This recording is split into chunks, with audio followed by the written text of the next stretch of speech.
ഇല്ല, വരാൽ നമുക്ക് തേങ്ങ അരച്ച് വെക്കാവുന്നു.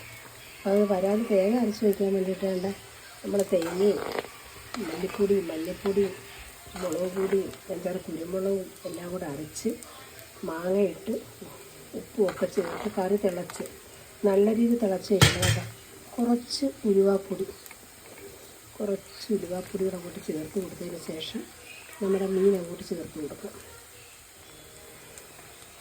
മീനങ്ങോട്ട് ചേർത്ത് കൊടുത്ത് ഭയങ്കര ടേസ്റ്റാകട്ടെ ഈ കറി. അതുപോലെ ഉണ്ടമോട് ചേർക്കുന്നത് പറയുകയും വേണ്ട.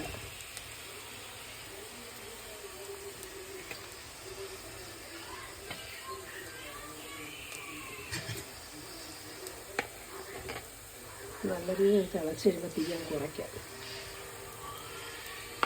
തീ കുറച്ച് ചെറിയ തീയിൽ നിന്ന് വേവണം. ഇത് അടച്ച് വയ്ക്കാം.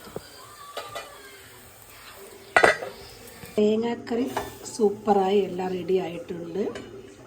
അതുപോലെ തന്നെ മുളക് കറി അതേ കണക്ക് തന്നെ സൂപ്പറായിട്ടുണ്ട്.